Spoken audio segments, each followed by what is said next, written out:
mga facades, then we also have the landscaping in Kabungan.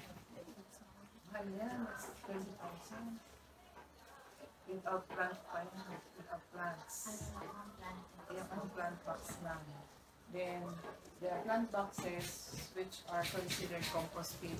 Yan, federal yan na sa concrete. Then, painting, blockboards, and some other minor repairs of the classroom. That's, those were accounted to the Brigada Escuela funds. And there were also volunteers. Yes, volunteers. Usually, those volunteers are regularly coming in to donate their services, and not only their services, but in kind of may mga cash. From the municipality of, from the mayor's office, we receive one sack of rice, then garden tools. So yan. Tapos, when we started the school year, we adopted the blended learning. So we have the home-based learning, 3 days in school, 2 days home-based learning. Yan. So we also conducted remedial classes because based from the result of our PILIRI result, so PILIRI is a tool to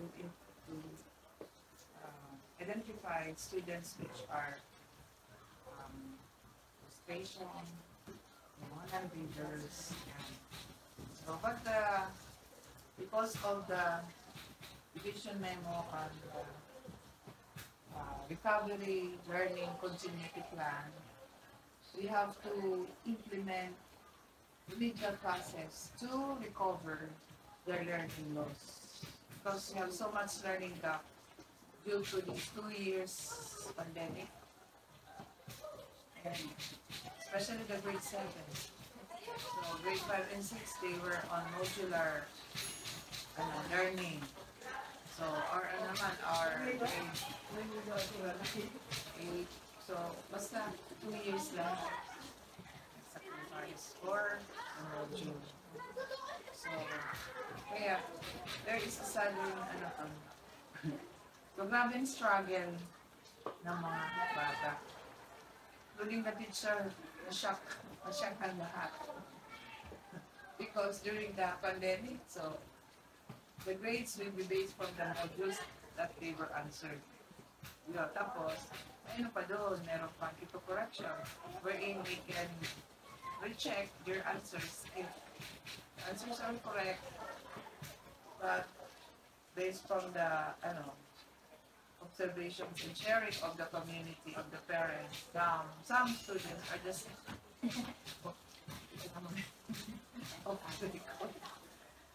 so yun, because of this new normal, teachers made some interventions to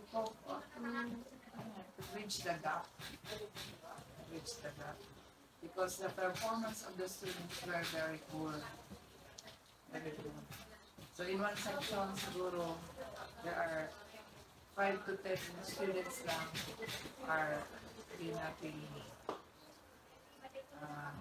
10, especially the grade 7. And cope up with the present lesson. So it's good that last November we have now the 100% or 5 days in person. So, kasi yung 2 days na mag-days nila, para yata pahinga talaga. Some of the assignments, or shall we say the modules given to them for their home-based learning were not answered properly.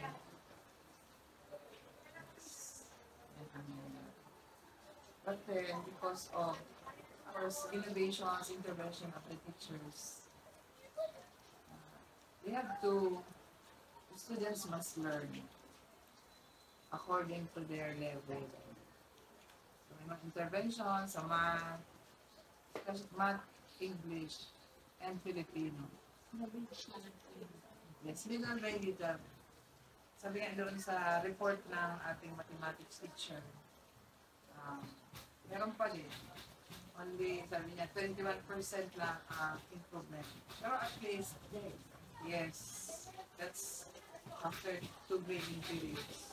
So the division office asked for the report for this, the status of the performance of our students. We're so contented naman with the report. And our PSDS, our public school district supervisor, was so eager to monitor. And siguro yung witness naman, he is really was the one conducting and asking the students to memorize, to recite the multiplication table, especially in the grade 7. I think ako na-explaining test pa siya. Kasi yung mga teachers, parang sa ano siya nag-focus sa mathematics. Yan. Then, when it comes to, to the activities, we always conduct the classroom-based activities. The science and math, celebration, the UN, the English, celebration. Hindi nyo na naabutan kasi that was November. Then, yun, always conduct classroom-based activities. But in the community activity, na-gather man sila. And recently, we participate as yung mga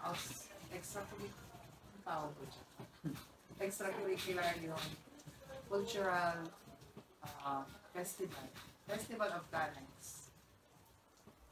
So we participated in the Festival of Talents, yung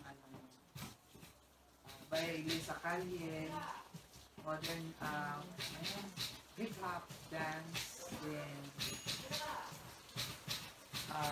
vocal duet. Ito pa yung pintahusan. Itong ganap ko, action ko, parang ganyan. Gumawa sila ng script, then up.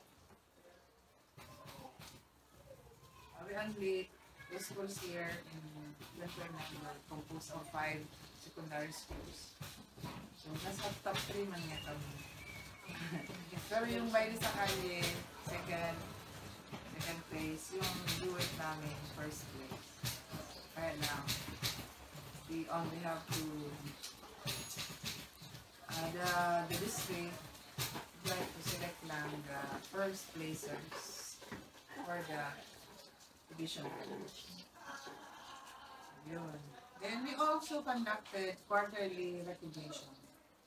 General Assembly, SPPA General Assembly at the same time, distribution of cards. So that's quarterly. So we are done with the first and second quarter. Then we have now this month. Hopefully we can have it on the 6th. And then because of suspension. Pero these suspension classes are not considered as no classes because sa DepEd memorandum, we have to use our modules.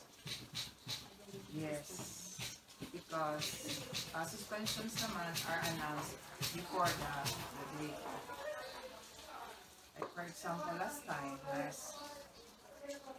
April 12, 13, so 11, it's the first day of classes because 10 was a holiday. So there was an announcement. So the teachers were, although we are having our MANCOM, I gave instruction for them to distribute the modules for this suspension of classes. So that will be counted as their school days pa rin because they will be having their home-based learning. Yun naman ang maganda ngayon kasi yung mga suspension due to natural calamities which cannot be avoided, they will be bringing some modules for them to answer. Yes. So, kahit sa bahay, we call that home-based learning. mostly naman, they are doing their task. So recently, last November 25, we also participated in the Battle of the Wise. That's the traditional academic contest of the ACSANS.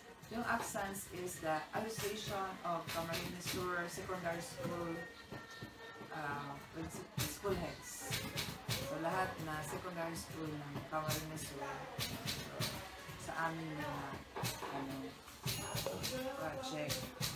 So lahat na subject merong contest. So we have the district level. So yung top 10 doon will be representing the school to the division level. That also in May 26. So luckily, there were 13 of our students who will be representing the school during the division level. So we're so happy naman because 13, yes, it's a lucky number. 10 students coming from the junior high school and 3 students from the senior high school. So it's good because kahit na nagka-pandemic tayo, ilang buwan pa lang naman yung face-to-face classes, but the students can cope up. And ang coverage nun is from cover to cover. So talagang kailangan ng batang mag-aral and with the help of the coaches.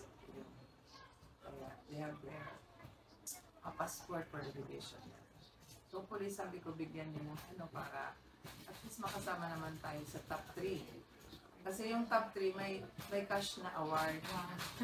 Yes, 500, 300, 200. Both coach and sa contestant, sa student. Kaya sayang naman. So far, yun ang accomplishment namin sa school. Third quarter.